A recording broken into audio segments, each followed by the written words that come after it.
Para diretso na alive ang umaga mo. Para diretso na buhay ang dugo mo. Para diretso na ang bangon at trabaho na agad-agad. Iaarangkada na namin ang mga balitang kailangan mo. Ibibigay na namin ang mga impormasyong pinaka-latest, pinakabago, pinag-uusapan, trending, viral. Arangkada Balita live sa DWIZ Metro at Mega Manila. DWIZ News FM regional stations. Naka-live din sa lahat ng DWIZ Digital News account, Facebook, YouTube at DWIZ News website. At panoorin din ang live nationwide sa Aliw 23 Free TV. Arangkada Balita. Arangkada na sina Drew Nasino at si Ate Juday, Judith Estrada Larino. Gising ang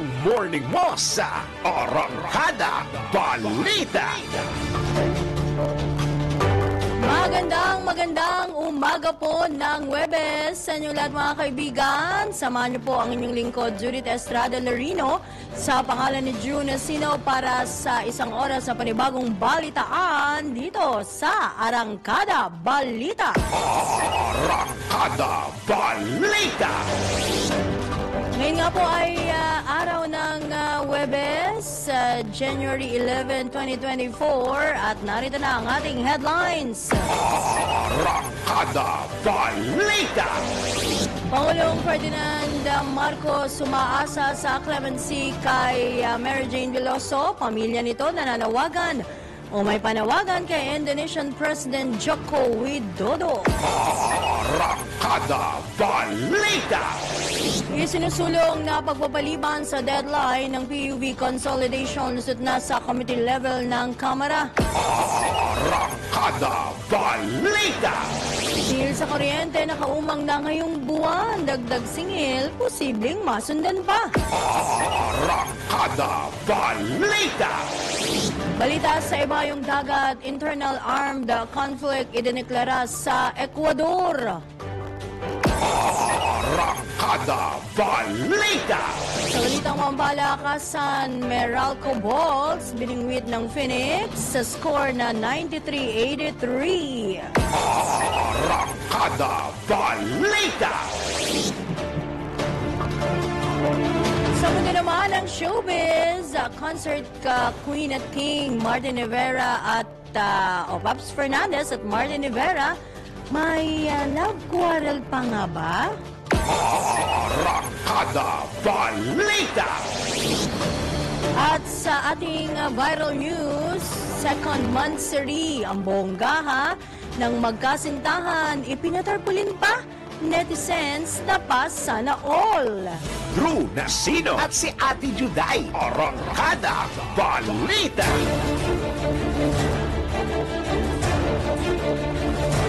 Muli magandang umaga po ng Huwebes, mga kaibigan. Narito na ang detalye ng ating mga balita.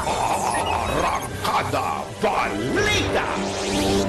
Umaasa ang Pangulong Ferdinand Bongbong Marcos Jr. na magkakaroon ng positibong resulta ang legal interrogatories ng Philippine Regional Trial Court sa kaso nitong si Mary Jane Veloso. Sa pahayag ni DFA Undersecretary Maria Teresa Lazaro, ibinahagi nito na positibo si PBBM na mabibigyan ng clemency ang naturang Pinay na nahatulan ng parusang kamatayan sa Indonesia. Naipadala na anya ng gobyerno sa Jakarta ang testimonya ni Veloso sa kasong isinampa niya laban sa kanyang illegal recruiters. Dagdag pa ni Yusek Lazaro, patuloy na naghahanap ng paraan ng gobyerno ng Pilipinas para matulungan si Veloso at ang kanyang pamilya.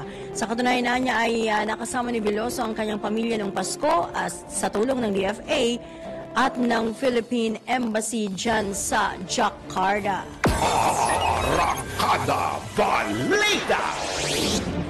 Ito po pala yung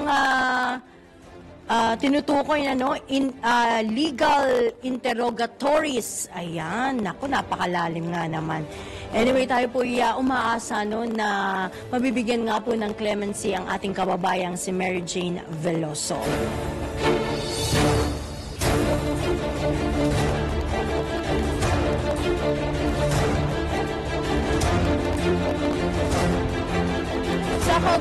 balita, nananawagan o patuloy ang panawagan ng mga kaanak ni Mary Jane Veloso kay Indonesian President Joko Widodo na palayain na ang nasabing OFW. Nagtungo po ang mga kaanak ni Veloso sa Mindiola sa Maynila para makiusap kina Pangulong Ferdinand Marcos Jr. at Indonesian President Widodo sa kaso nga ng OFW. Hiling ng ina ni Veloso na si Ginang Celia, hingin na ni Pangulong Marcos kay President Widodo ang clemency para sa nasabing Pilipina na halos 14 na taon nang nakapiit sa Indonesia.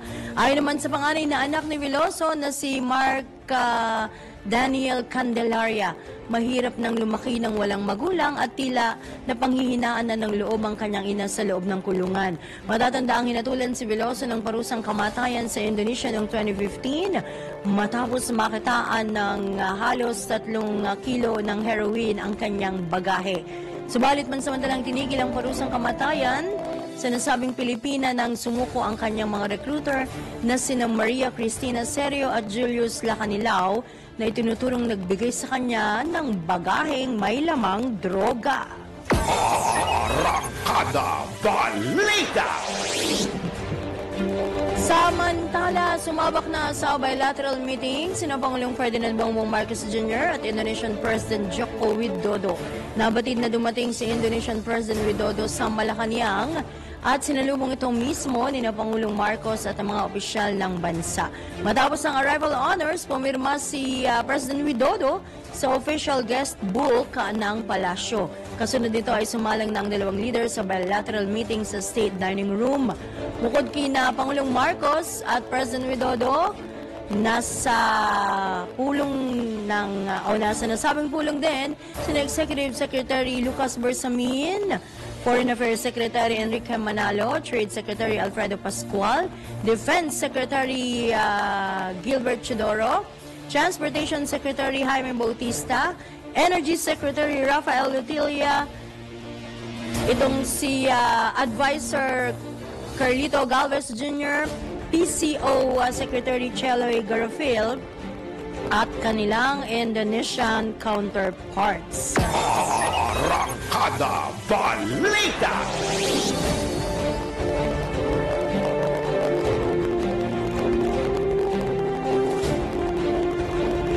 Nagkasundo sina Pangulong Ferdinand Bongbong Marcos Jr. at Indonesian President Joko Widodo na palakasin ang kooperasyon sa politika at seguridad. Sa kanilang joint press statement sa Malacanang matapos ang bilateral meeting, bigyang halaga ni Pangulong Marcos ang malaking ambag ng Indonesia para sa pagsusulong ng kapayapaan at pag-unlad sa BARM. Kasabay nito, binigyan din ng Pangulo ang pagpapabilis sa mahalagang Memorandum of Understanding na may kinalaman sa economic potential ng rehiyon. Sinabi pa ng Pangulo na nagkaroon sila ng produktibo at tapat na pag-uusap o diskusyon sa regional mutual interest sa usapin ng agawan sa teritoryo. Sa panig naman ni President Widodo, sinabi nito na 3 bagay ang kanyang binibigyan diin sa kanilang bilateral meeting ni Pangulong Marcos. Kabilang dito ang politics and security kung saan nagkasundo sila para sa mas pinaigting na border patrol at border crossing. Sa usapin naman na anya ng ekonomiya, bubuksan nila ang merkado para suportahan ng Pilipinas ang coffee products ng Indonesia. Arangkada Balita!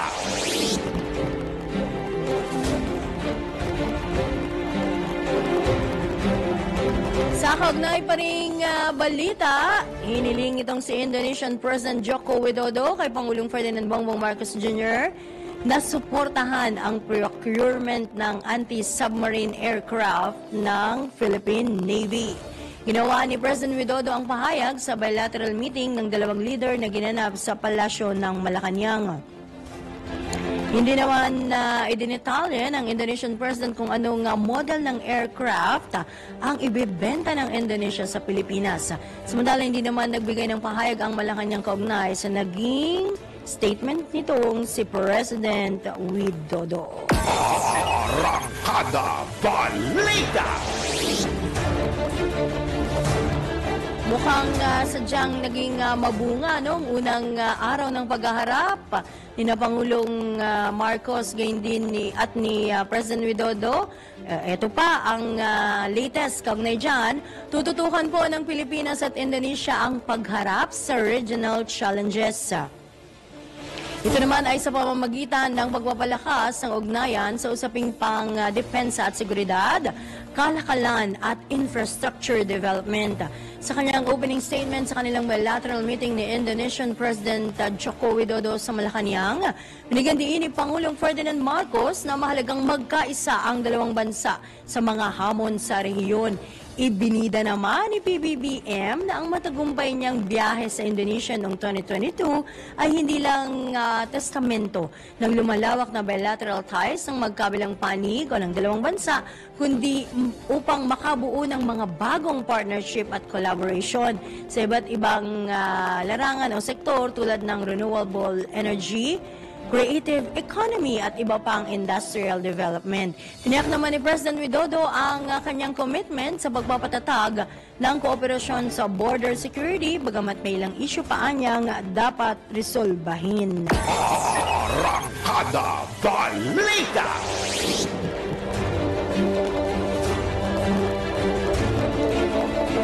Sa oras na 16 na minuto makalipas sa ikalima ng umaga, dako tayo sa hatid na reports ng ating DWIZ Patrols. Ang 2024 daw magiging magandang taon sa larangan ng kalakalan ayon yan sa isang expert. Alamin po natin ang kabuuang report ihatid ni Patrol 13 Gilbert Perdes. Positibo ang nasa pribadong sektor na mas magiging magandang taon ng 2024 sa larangan ng kalakalan. Sa bagong Pilipinas ngayon, public briefing, sinabi ni Private Sector Lead for Jobs, Joey Concepcion, na bunsod na rin daw ito ng papagandang takbo ng ekonomiya na kanilang nakita, lalo na noong huling quarter ng nakarang taon. Ang huling bahagyan niya ng nakarang taon, ani Concepcion, kung tutusin, ang isa sa mga best quarters mula nung pandemya na kung saan ay pati mga malilit na negosyante ay umangat. Sana lang daw ay mapanatilian niya magandang tinatakbo ng ekonomiya at wala nang masyado pang magkaroon ng pagtaas sa halaga ng mga pangunahing bilihin. Mahalaga din niya na matutukan ang inflation ayon kay Concepcion. Patrol 13, Gilbert Perdes para sa himpilang may todong lakas. DWIZ, nagbabalita ng tama, naglilingkod ng tama. Arangkada Balita! Sumadala, apela ng business sector na magpatupad ng economic reform sa konstitusyon. Pinasusuportahan sa mga senador. Alamin natin ang mga detalye sa ulat nito ni Patrol number 11, Tina Nalasco. Hinikayat ni Senior Deputy Speaker at Pampanga 3rd District Representative Aurelio Dong Gonzales Jr. ang mga senador na pakinggan ang panawagan ng business sector na magpatupad ng reforma sa economic provision ng saligang batas para mas dumami ang mapapasukang trabaho at oportunidad para sa mga Pilipino. Ito ang apelahan ni Gonzales kasunod lang na italang pagbaba ng unemployment rate o bilang ng mga walang trabaho sa bansa noong November 2023. Naniniwala ang kongresista na kaya pa ng Pilipinas sa makalikha ng mas maraming trabaho kung mas maraming mamumuhunan sa bansa, lalo na ang mga dayuhang investors. Anya, ang pagpasok ng mas maraming dayuhang mamumuhunan ang nais mangyari ng Kamara sa isinusulong nitong pag-amyanda sa economic provision ng saligang batas. Sa katunayan, ilang grupo anya sa business community ang nagbayag ng pagsuporta sa pag-amyanda sa konstitusyon. Mabatid na kabilang sa isinusulong na amyanda para sa konstitusyon ay ang pagbibigay ng 100% foreign ownership ng lupa, ligas na yaman at iba pa sa bansa. Ito si Patrol 11, Tina Nolasco para sa impilang may todong lakas DWIZ, nagbabalita ng tama, nagilingkod ng tama. Arangkada Balita! Samantala, alamin pa natin ang iba pang naging kaganapan sa bilateral meeting ni na Pangulong Ferdinand Bongbong Marcos Jr. at Indonesian President Joko Widodo. Ihatid yan ang ating Patrol 13 Gilbert Perdes. Gilbert? Muling kinilala ni Pangulong Ferdinand Marcos Jr. ang mga ambag ng Indonesia sa pagtataguyod ng kapayapaan at pag-unlad sa Mindanao. Itong sinabi ng Pangulo matapos ang kanilang bilateral meeting ni Indonesian President Joko Widodo. Ayon kay Pangulong Marcos, patuloy na nakikinabang ang Mindanao sa mga bunga ng kapayapaan at demokrasya. Umaasa naman ang Presidente na patuloy na tutulong ang Indonesia sa pagtatatag ng mga institusyon sa local governance, partikular sa Bangsamoro region. Kasabay nito ay nanawagan din ng Pangulo sa mga kaukulang ahensya ng gobyerno na madaliin ang mga Memorandum of Understanding na magpapalabas ng economic potential ng BARM para sa kaunlaran at kabuhayan ng mga residente. Patrol 13, Gilbert Perdes para sa Himpilang May Todong Lakas, DWIZ, nagbabalita ng tama, naglilingkod ng tama. Arangkada Balita! Sa iba pang balita, balikan po natin ang insidente ng naganap na wildfire na bumulabog sa mga nananahimik na mga Pilipino at Filipino-Americans dyan sa Maui, Hawaii. Ilan po sa kanila ang nasawi at nasugatan sa nasabing insidente nga na gumimbal din sa buong mundo. Balikan po natin ang nakapanlulumong insidenteng ito sa special report ni Riza Dadja. Mga malalaking balita na deserve na balikan at dapat pag-usapan, muli nating i-throwback. News Coopers, DWIZ Year-End Report.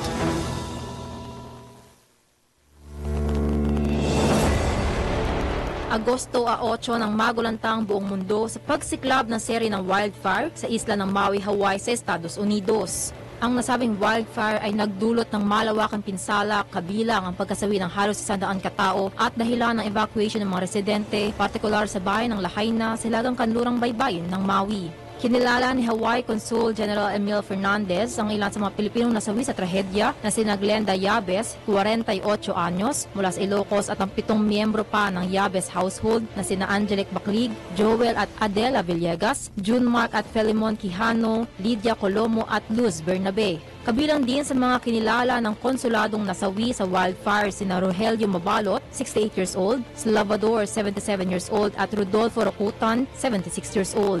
Kaugnay nito, 7 taong gulang ang naitilang pinakabatang nasawi sa wildfire habang 77 taong gulang ang pinakamatandang nasawi. Ayon kay Philippine Consul General in Honolulu Emilio Fernandez, bagamat natupok ang mga pinaghirapang ari-arian at tahanan ng mga Filipino-Americans, walang humiling na magpa-repatriate. Gayunman, humingi ng tulong ang mga nasabing Pilipino mula sa binuong Emergency Consular Services sa Maui ng Philippine Consul. Batay sa ulat ng Risk Modeling Agency, tinatayang 2,000 kabahayan at mga establishment o katumbas ng $4 billion hanggang $6 billion ang natupok na ari-arian at naantalang mga negosyo kung saan lubhang naapektuhan ng bayan ng Lahaina. Samantala, inalala naman ni Pangulong Ferdinand Marcos Jr. ang mga nasawing Pilipino nang bumisita ang Pangulo sa Philippine community sa Hawaii nitong nakaraang buwan. This special is presented by PAGCOR, also brought to you by PhilHealth, PCSO, hindi umuurong sa pagtulong, at Herbalaya. Herbalaya, amoy na kaaya-aya, sa bawat bahid ay ginhawa. Arangkada Balita!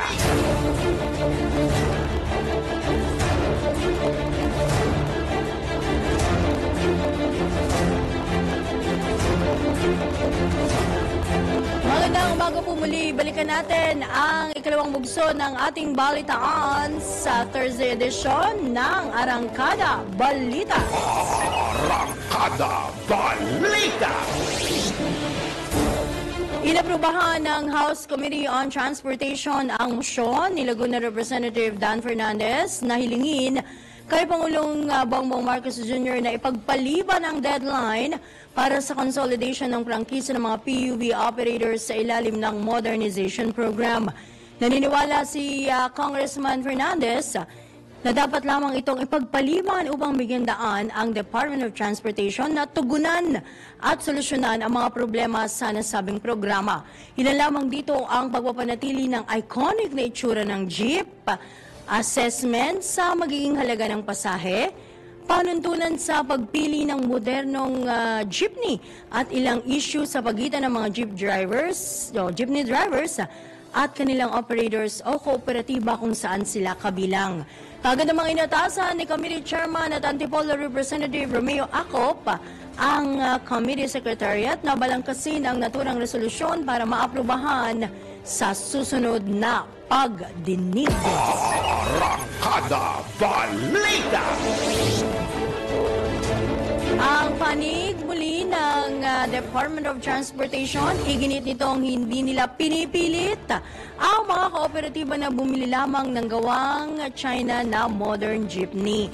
Paliwanag ni Jesus Ferdinand Andy Ortega Jr., ang chairman ng Department of Transportation Office of Transportation Cooperatives, na nakadepende sa mga kooperatiba kung saan sila bibili ng modern jeeps.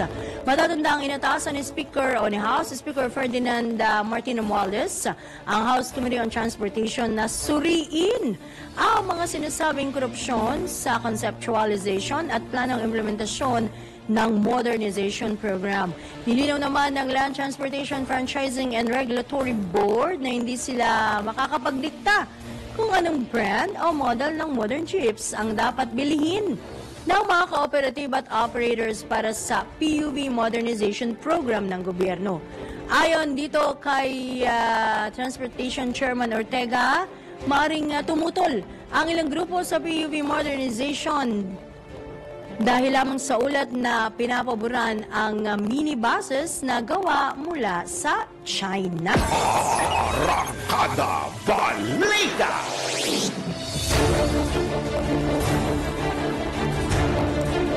Alright, sa oras po ng 5:29 na ng umaga, nasa linya naman po natin. Hingi tayo ng update dahil sa tayo po'y nangangamba. Actually, last year pa to, no? Talagang yung usapin ng El Nino. Nako, nasa linya nga po si Engineer Patrick James Dizon, ang Department Manager ng Water and Sewerage Management Department ng MWSS o Metropolitan Waterworks and Sewerage System. Engineer, good morning! Hi, good morning, Ms. Judith, at sa lahat po ng nanonood po at nakikinig po ng programang Arangkada po. Opo, salamat po sa pagkakataon at welcome dito sa DWIZ at sa Aliw Channel 23. Ano ho bang sitwasyon na natin ngayon? Opo, tama po kayo, no? So last year pa po, no, ay nag-advise na po ang ating pag-asa na magkakaroon nga po ng epekto ng El Nino ditong summer, no? Yes. Hanggang ang sabi nga po nila is hanggang June of 2024. So kami naman po sa MWSS, kasama po ang ating konsesyonaryo, ang Maynilad at Manila Water, ay nag-prepare naman po para po ibsan po natin yung epekto ng El Nino. Kaya po kami ay nag-implement po ng mga augmentation measures po natin para makatulong po or para add po ng mga additional water sources po sa atin. Opo, sabi nga ng pag-asa engineer, no, may mga ulan pero hindi yun yung ine-expect mong dami, di ba? Yung tinutukoy nyo pong augmentation measures, ano-ano ho ba ito? Yung mga priorities po natin.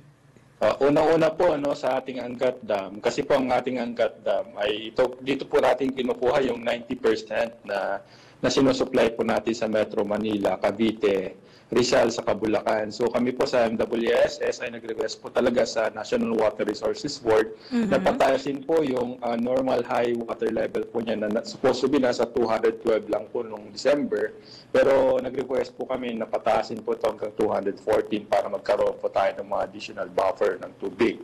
So sa ngayon po, ang ating elevation ngayon is nasa 213.23 meters na po. So mataas po talaga siya, no? Dito sa ating normal high water level na 212. Pangalawa po, no, ay ang mga water treatment plants po na tinayo po natin dito sa May Laguna Lake. So mayroon na po tayong existing po na 3 water treatment plant at kami po ay nag-implement po ng 2 pa. So una po dito sa May Poblacion Muntinlupa na ang susuplayan niya po ang areas po ng Maynila na sa around 150 million liters per day. Natapos na po namin ito at ang na-inaugurate na rin po ito last December ng ating Pangulong Marcos. So maganda po ito para makapag-supply po ng additional na tubig dito sa may south part po ng Metro Manila. Ang pangatlo po ay ang East Bay Water Treatment Plant na po dito sa may Pakil, Laguna. Ito naman po ay magbibigay ng around 50 million liters per day dito sa ating areas po ng Rizal area na sinusuplayan naman po ng Manila Water. So itong mga planta na to ay additional na source of water po natin just in case po na mabawasan po ng alokasyon na binibigay po sa atin ng National Water Resources Board. Aside from that po, Ms. Judith po ay may mga maliliit din po kaming mga water treatment plants, 20 na tawag nating mga modular water treatment plants na ating pong ginagamit dito sa mga maliliit na ilogs po, no? Ilog dito sa may Cavite, sa Marikina River. So,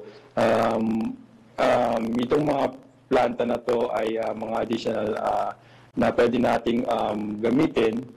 Kunwari, may mga magkita pa tayong mga ilog na feasible po na gamitin as a source of water, ay pwede din po natin ito isaksak dito sa mga ilog na to.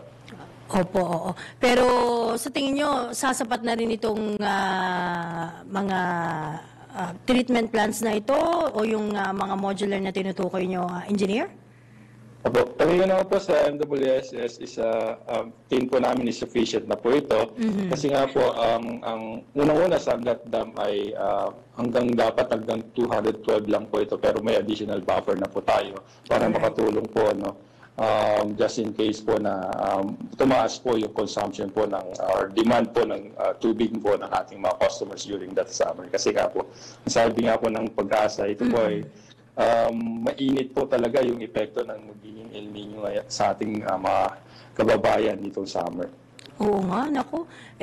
Parang mas painit pa ng painit, so mas kailangan mo ng mas maraming tubig, engineer, no? Pero at least, alam naman natin kayo po, no, from your end sa MWSS at yung mga concessionaires, talaga namang preparing for the worst, ika nga, no?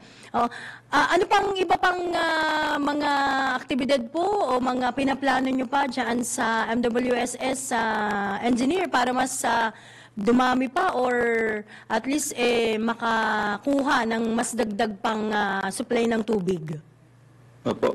Patuloy pa rin po, Miss Judith, yung leak repair po natin. Ito po yung mga tubig po na nawawala po sa sistema, yung mga tumatagas na tubig. So, last year po, nag-commit po kami sa National Water Resources Board na makaka-recover kami ng around 100 million liters per day na tubig. Pero kami po, na-hit naman po natin yung target natin na yun at sa tulong na rin po ng ating mga customers or mga customers po natin na mag-report po ng mga tumatagas na tubig, kaya na-repair po natin ito.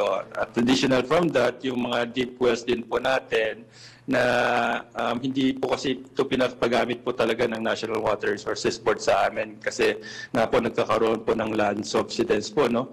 So, noong 2014 po yun, so during that time ay tinigil na po talaga natin yung pag-extract ng tubig dito sa groundwater. Kaya ang ginawa po natin, since may banta nga po ng El Nino, ay ni-repair o ni-rehabilitate po natin ito para may magamit po tayo na additional pa po na tubig. Ayun, naku, oo. At syempre, ang panawagan nyo naman sa publiko, tulong-tulong tayo dito, engineer, no? Habang kayo ay talagang humahanap din ng dagdag na supply, no? Sabi ko nga kanina, preparing for the worst, lalo na ngayong summer, no? Dahil taon-taon, engineer, no? Papainit ng papainit talaga ang klima natin, ano? Tama po. Kasi po, ang Pag-asa naman po ay katulong din po natin, no, sa pag-project po ng ating mga weather pattern po dito sa ating mga watershed areas po. Ayan.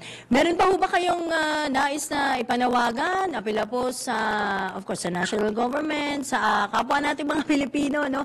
Kaugnay sa, paulit-ulit din naman tayo, engineer, no? Pero maganda na rin yung paulit-ulit na magtipid at magtipid sa tubig. Di ba? Ah. From your end, meron pa kayong panawagan po sa publiko? Una-unang sa lahat po, maraming salamat po Ms. Judith sa pagkakataon na binigay niyo po sa MWSS para makapagbigay po ng impormasyon sa ating mga kababayan sa mga inisyatibo po ng gobyerno po at ang ating mga konsesyonaryo na papatuloy po na magkaroon po tayo ng water security sa ating mga kababayan. Kami po nagpapasalamat po sa mga customers din po dahil sa pagtitipid po na nagawa po natin last year ay amin po napataas po itong ating Angat Dam para po talaga po magkaroon po tayo ng additional buffer during this summer. Saka yun nga po, patuloy din po, kami po hindi naman po nagsasawa na manawagan sa ating mga kababayan na ipanawagan yung wais po na paggamit po ng tubig dahil nga po, sabi nga po na Pag-asa, ulitin ko po na ang epekto po niya hanggang second quarter of this year. So kailangan po talaga nating paghataan po ito. Maraming salamat po, Ms. Judith. Salamat po. Good morning, Engineer Patrick James Dizon. Yan po mga kaibigan, si Engineer Dizon, ang Department Manager ng Water and Sewerage Management Department ng MWSS. Arangkada Balita!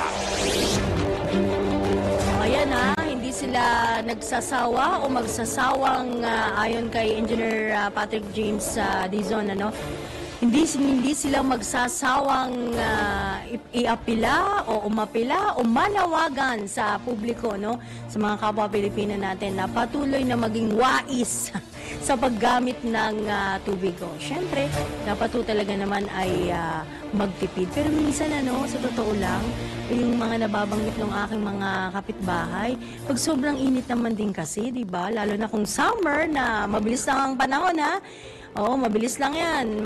Paggising mo lang isang araw, nako, Marso na, Abril, Mayo, nako, init-init hanggang June yan. Bagamat sana nga magkaroon ng dagdag na ulan, para naman makadagdag makabawa sa ating alalahanin kaugnay sa mararanasan pang tagtuyot. Dulot nga po nitong El Nino phenomenon. Arangkada Balita! Samantala, ang latest mula sa Filipino Mirror, posibleng masundan pa ang dagdag singil sa kuryente ngayong buwan, bunsod ng pinangangambahang epekto nga ng El Nino phenomenon. Ayon po sa Manila Electric Company, maaring tumaas ang demand sa kuryente ng mga consumer dahil sa init na dala ng El Nino. Tama, nako, lalo na yung mga air-conditioned units dyan at iba pang mga gamit, para lang ikaw ay ma-refresh sa dalang sobrang init ng panahon, Dagdag pa ho ng Meralco, posible rin bumaba ang supply ng kuryente ng mga hydroelectric power plants. Ito yung malungkot. Pero nauna na nga inanunsyo ng Meralco na may dagdag singil sa kuryente na 8 centavos kada kilowatt hour ngayong buwan dahil nga sa pagmahal naman ng generation cost. Arangkada Balita!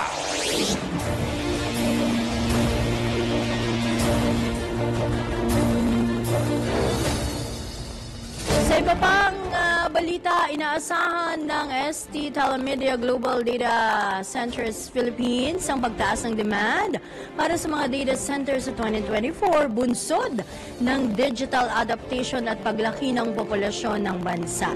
Nabatid na gumugugol ng average na halos 10 hours, 10 oras online, araw-araw ang mga Pilipino na nangunguna sa rehiyon.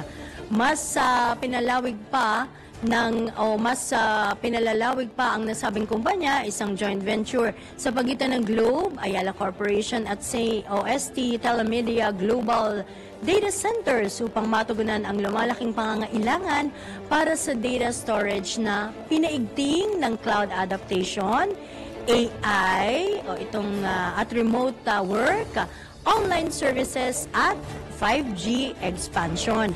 Naglalayo ng STGDC Philippines na may dalawang major build sa Quezon City at Cavite na maging isang regional data center hub na tumutugon sa tumataas na trend ng digitalization. Lumalaki naman ang industriya ng data center na may compound annual growth rate na 14.7% na umaabot sa valuation na $62.3 billion sa 2022 at inaasahang lalago pa sa $89.3 billion sa 2030. Sa Pilipinas, mahigit 85% ng mga negosyo ang inaasahang ganap na lilipat daw sa cloud sa 2025 na nagpapakita ng matatag na potensyal sa merkado para sa mga serbisyo ng data center. Arangkada Balita!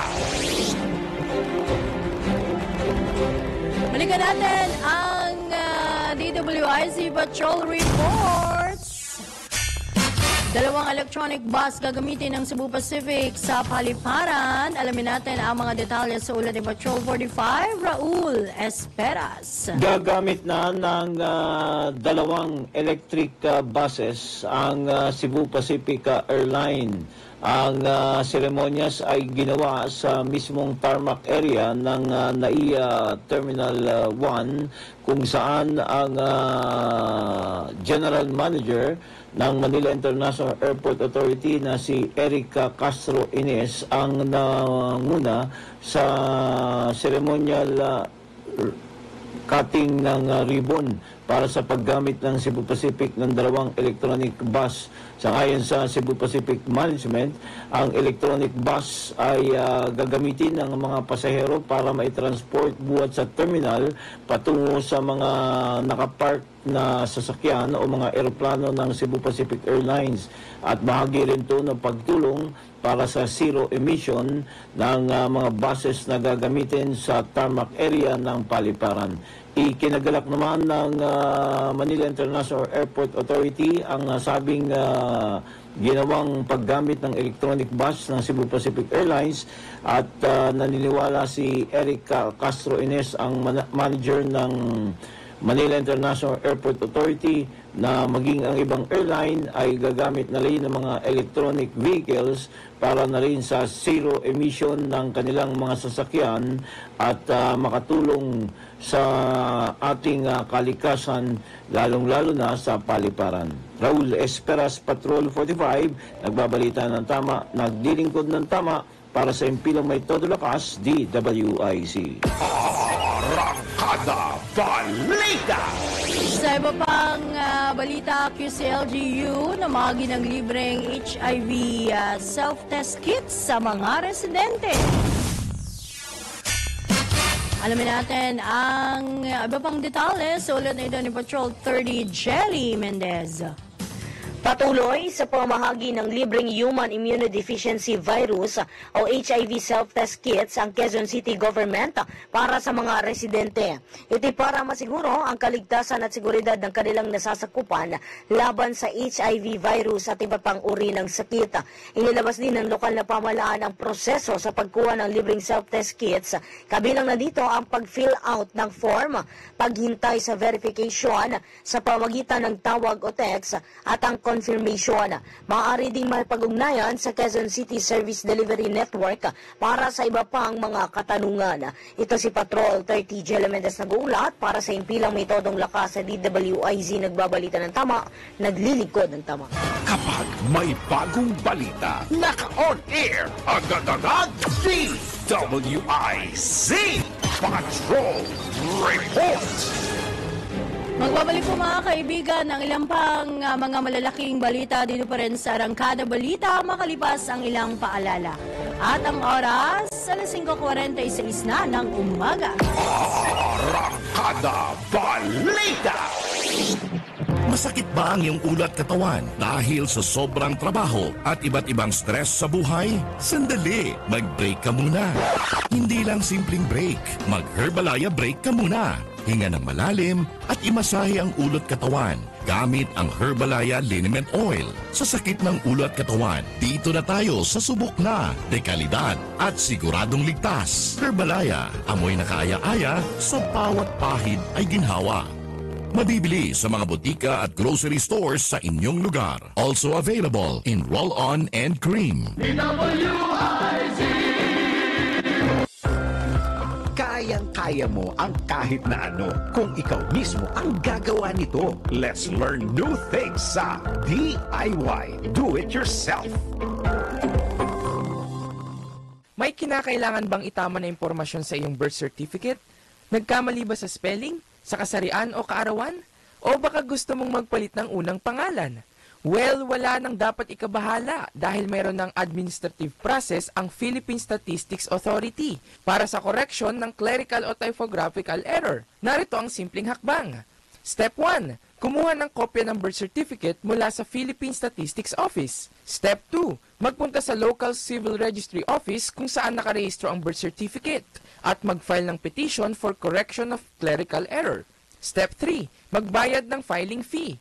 1,000 pesos ang bayad para sa correction of clerical error at 3,000 pesos naman para sa change of first name at Republic Act number 10172. Mas mabilis ito kaysa sumailalim pa sa court process dahil maaari ka ng dumiretso sa Civil Registry Office at mag-file ng iyong petition. Gets mo ba? Sige nga, do it yourself.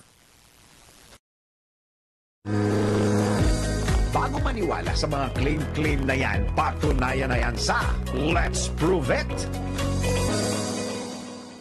Mahilig ka bang magpalagutok ng daliri? Halaka, baka magka-arthritis ka niyan? Myth o totoo nga ba ito? Tara, let's prove it!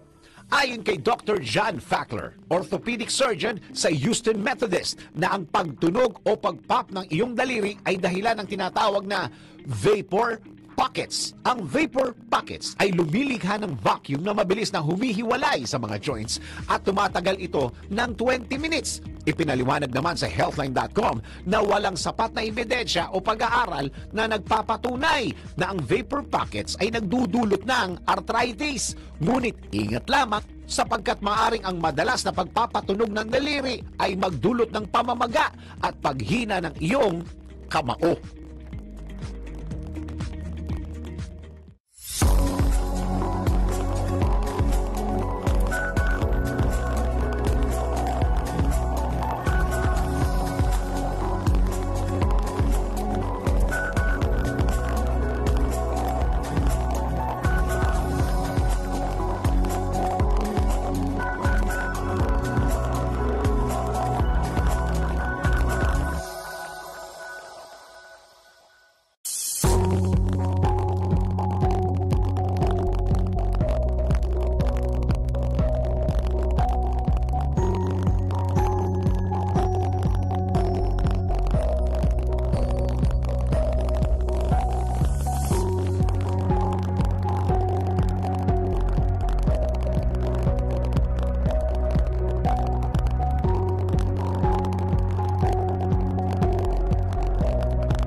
ating balitaan dito sa Arangkada Balita. Nakuhan po muna natin ang Metro Patrol Report. Uy, most wanted person arestado sa Navotas. Alamin natin ang iba pang detalye sa ulat ni Mama Beth Samson. Mama Beth, good morning. Good morning, Miss Juday. Nasa kote ng Navotas PNP Warrant and Subpoena Section sa pamumuno ni Police Senior Sergeant Michael Despojo at dalawa pa ang tinaguriang most wanted person sa bisa ng warrant of arrest alas 3:15 ng hapon ng Martes sa M. Naval Street sa tapat ng P. Roque Shipyard, Barangay Daang Hari, Navotas City. Kinilala ni Navotas Chief of Police, Police Colonel Mario Cortez, ang akusado na si Alias Prince, 27 ng Barangay Tanza 2, Navotas City.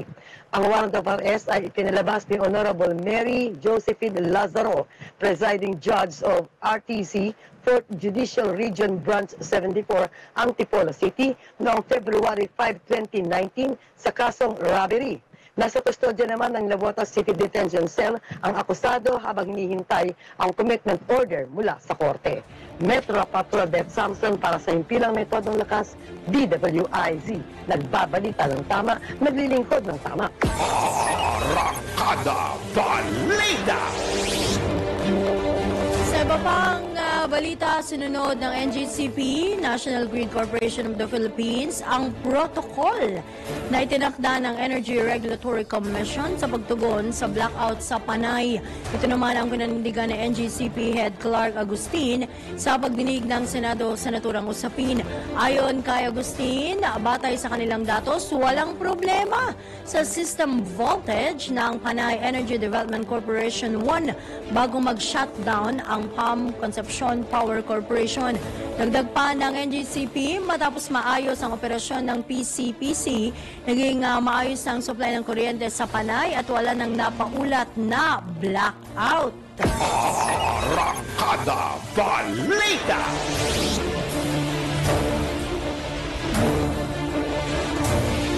Alright, balikan natin ang ating mga Metro Patrollers.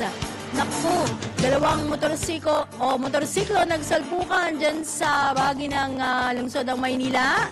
Alamin natin ang mga detalye mula kay Kuya Ed Bartola. Kuya Ed, good morning. Good morning. Nandito tayo ngayon sa bahagi ng Torino ating yung former Paco ng Paco, Maynila.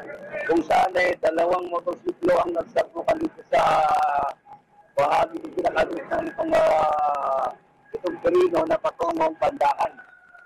At ayon sa akin nakapanayan ko mga facility na sa isang scene.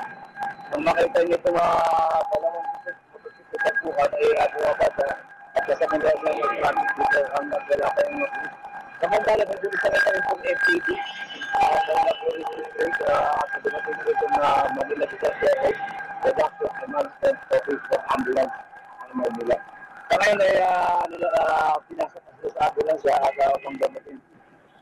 Kanina itong isang driver ng motorsiklo na may health ito na nanggagaling dito sa may bahagi. Yung isang motorsiklo ito galing sa may bahagi ng South Sugar Highway. Nakawit dito sa itong district ng Pedroel. At yung isa naman ng motorsiklo galing naman sa Paco, matawid naman sa dito sa Quirino, papuntang Santa Ana. At pagdating sa gitna ako, sabi ko nga yung driver, parang panalo sa patrol, ay umapon daw ito sa itong galing ng motorsiklo sa bagay South Sugar Highway. Tumamay po ang kanyang motorsiklo sa tampo ito ng mapawid sa motor patungong Santa Ana. So sa ngayon natin sa Tusulong Report, ginagamot na siya ngayon sa itong matapasangkay kasi na anang district. At ito ay sa loob ng kalisan natin ito nakapos. So yan ang ating muna sa Tusulong Report. Mula rin sa Manila, ito si Patuloy Parcel, bilang ito nakasas ni WIC, nagbabalik ko na tama, naglilikod ng kaya. Arangkada Balita! Tuloy-tuloy tayo sa iba pang mga balita. Minungkahi ng Federation of Free Farmers Cooperatives Incorporated na repasuhin na ang Republic Act 11203 o ang Rice Tariffication Law. Ito ayon kay FFFCI National Manager Raul Montemayor ay dahil hindi naman nagkatotoo ang pangako ng gobyerno nang itinutulak pa lamang ang batas na bababa ang presyo at hindi magkakaroon ng krisis sa bigas dahil maging bukas ang merkado sa importation. Aminado si Montemayor na may krisis sa nasabing produkto dahil hindi naman anya nag-aangkat ang mga private sector dahil ang maging ang mga imported na bigas ay mataas din ang presyo. Bago gunitang taong 2019 nang lagdaan ni dating Pangulong Rodrigo Duterte ang Rice Tariffication Law na nagbibigay ng kalayaan sa mga pribadong sektor na mag-angkat ng imported na bigas. Ang sa amin is i-review kasi nung tinulak nila yan noong 2019, may dalawa silang promesa. Una, bababa raw ang presyo ng bigas dahil makakapasok yung murang imported. Pangalawang pangako nila, hindi magkakaroon ng krisis dahil kung kulangin tayo ng bigas, bukas yung merkado natin sa pag-aangkat. Yung dalawang pangako yun, hindi nagkatotoo. Tumaas ang presyo ng bigas. At saka ngayon, may krisis tayo dahil bukas man yung merkado natin sa imported. Ayaw naman ng private sector umangkat dahil napakamahal. So yung design ng batas na parang nilalaan niya yung buong responsibilidad sa pagpapatakbo ng rice market sa private sector na wag nang ialam ang gobyerno, I think we have to review that. Is that the right approach sa isang produkto tulad ng bigas? Yan po naman ang tinig ni FFCI National Manager Raul Montemayor sa eksklusibong panayam ng DWIZ. Arangkada Balita! Mga balitang dapat alam mo kahit sa labas ng bansa. DWIZ Balita sa ibang bansa. Isinailalim sa internal armed conflict ni Ecuador President Daniel Noboa ang kanilang bansa. Ito'y matapos pasukin ng mga armadong suspect ang isang television network na pagmamayari ng Ecuadorian government na nakabase sa Guayaquil habang naka-ere o naka-live broadcast. Matatanda ang pinaputukan ng mga suspect at pinadapa ang mga empleyado ng nasabing TV network. Kagad lamang naaresto ng mga otoridad sa Ecuador ang lahat ng armadong suspect. Sa mundo ng palakasan, ang latest malalaman sa DWIZ Sports News.